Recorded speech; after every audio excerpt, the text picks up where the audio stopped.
Page 86. Power of Thoughts. What the human being thinks, that he or she becomes. Every human being who occupies their thoughts extensively with one matter, sooner or later falls prey to it, for better or for worse. If distinct imaginings or wishes are persistently cultivated over a long period of time, then the corresponding deed or the fulfillment of the wish will occur inevitably at a certain point in time, completely on its own and without special determinations of the will. It is exactly the same with the effects and the belief in any one religion. Only that here, a holy figure, an empty phrase, or a frippery, or, as is most common, a godhead, is decisive. The belief that God, a human being as his representative, an object, or any formula, is able to achieve a quite distinct effect, allows this wished-for effect to become reality. An effect which in religious circles is referred to as a miracle and the like. Miracle is a term for something that the little knowing and unenlightened human being always uses for an event or other occurrence, when he or she cannot explain the natural process themselves. However, no miracles exist in reality, because everything is explainable according to the law of the absolutely effective spirit, that spirit that has its distinct place within every human being and within everything in the whole of nature, a fact which unfortunately is unknown to the majority of the humankind, but, on the other hand, which is suppressed by different religions, knowingly or unknowingly, whereby indeed the former is most likely the case. This because all broader thinking human beings are no longer in need of religious direction nor beliefs, since their own cognition allows them to recognize good and evil, that the human and natural consciousness alone is able to completely master and have free reign over everything, which makes them into autonomous and self-acting human beings. The actual decisions and deeds of every human being are only partially based on fully conscious considerations. The greatest part stems from that area which is withdrawn from the immediate influence of the will, the subconsciousness, the cerebellum or the unconscious, whatever one wants to call it. There, in the most concealed and undecipherable depths of the brain, all actions and omissions are prepared, which to a large extent determine the course of life and the destiny of life of the individual human being. Nevertheless, nothing would be more misguided than the opinion that the human being has no influence over the whole course and the direction of his or her life. It would be false to think that the human being is merely an inactive spectator of their own destiny, driven only by all dark or illuminating powers and currents, on the basis that the individual is at the mercy of their heredity, education, and environment. Since precisely here, the personal power of thoughts and the personal life attitude of each individual steps into action.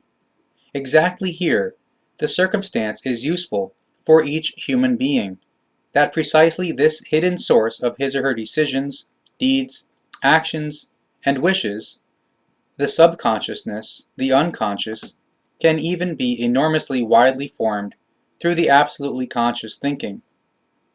What the human being carries around within him or herself as imaginings, thoughts, wishes, ideas, and fantasies, etc., what he or she continuously nurtures in his or her thoughts, sinks down very deeply into their unconscious, and from there forms their life, their mode of thinking, their personality, and their destiny. Here lies the implement for the imprinting and fulfillment of the life and the inner nature of the human being. In their character, their deeds, actions, and wishes, The human being portrays exactly the product of what and how he or she thinks. He or she therefore embodies, in every case, their consciousness-based attitude, their powers, their cognitions, and their will. The cross-section of the thought world embodies with absolute certainty precisely the cross-section of the course of life, namely what a human being thinks will occur sooner or later, since every thought is an unborn action, a nascent deed. The more often a thought is cultivated, and the more intensely it is tended to, the stronger it swells up and pushes unstoppably into realization, just as the seed kernel swells through the steady moisture, germinates, takes root, grows, and then unfolds itself into an ear of corn. No human being is able to act fully freely at a given moment, in so far as their guidelines of their thought world and imagination world decide beforehand about the form and the character of their doings and deeds. What the human being has carried sufficiently long within their thoughts, totally unconsciously, releases within them their real consciousness direction, which, like a perfect automatic mechanism, unfolds and brings into effect the corresponding decisions and actions according to their inner nature. Consequently, it is not of great significance for the course and success in the life which efforts are undertaken in a given case in order to tackle given tasks or to achieve goals once set. Rather, it is of greater importance with which mental basic attitude the life and a task or a goal are approached. Every consciousness attitude or life attitude brings forth a quite distinct starting point for the character, action, and philosophy of life. This alone decides whether the human being, as an individual, finds the right start, whether he or she begins an activity with certainty or with uncertainty.